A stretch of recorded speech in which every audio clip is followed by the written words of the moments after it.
While thousands of people gathered near and on the steps of the memorial to pay tribute to this significant day in the history of the civil rights movement. The leader of Louisville's NAACP chapter applauds 50 years of change, but warns about dangers to the accomplishments.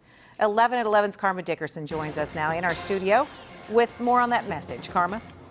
Well, Melissa, Raul Cunningham attended the march as a college student 50 years ago, and he was back again last weekend, and says there's no denying gains from the movement, like ending segregation, but warns a recent Supreme Court decision is potentially a major setback, paving the way for voter ID laws, which he sees as one of the main reasons for the civil rights movement in the first place.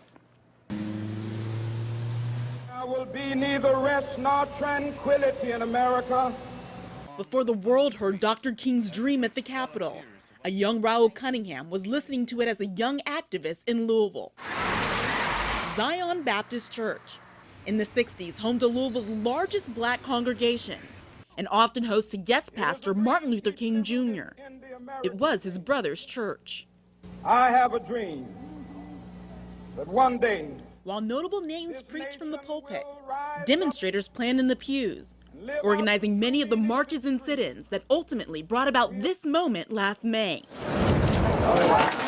Whereas president of the Louisville chapter of the NAACP, Cunningham celebrated the 50-year anniversary of desegregation in Louisville, with a marker on 4th Street, where businesses used to refuse service to blacks.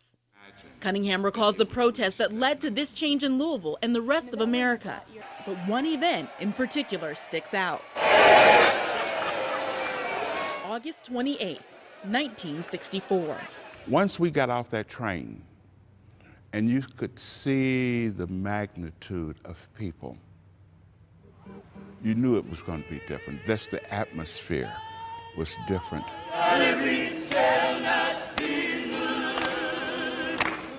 We Shall Not Be Moved, one of the anthems of the civil rights movement, reflecting the iron will of demonstrators like Cunningham, who marched full of youthful optimism.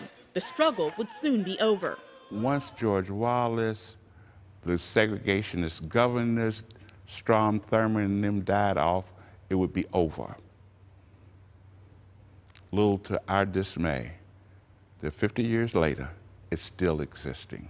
The '63 March on Washington did more than show unity. It was a catalyst for tangible change. One of the most notable, the passage of the 1965 Voting Rights Act, breaking down barriers that previously kept many African Americans out of the voting booth, paving the way for the election of the current 44 black lawmakers in Congress.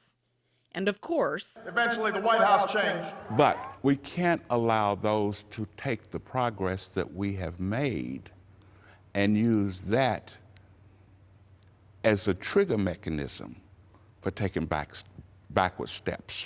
The NAACP sees the Supreme Court's recent decision to strike down some of those protections as a major setback. They plan to propose new legislation next year to combat those changes. This year at their convention, the theme was "We Shall Not Be Moved." Perhaps hoping the same mantra will be as powerful today as it was 50 years ago.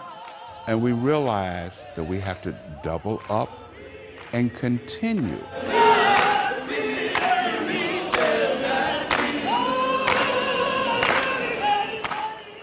And again, the NAACP plans to have a new law proposed by 2014 to combat the changes of the Voting Rights Act by the Supreme Court. But again, Raul Cunningham says 50 years later, still a message of hope. Karma Dickerson, 11.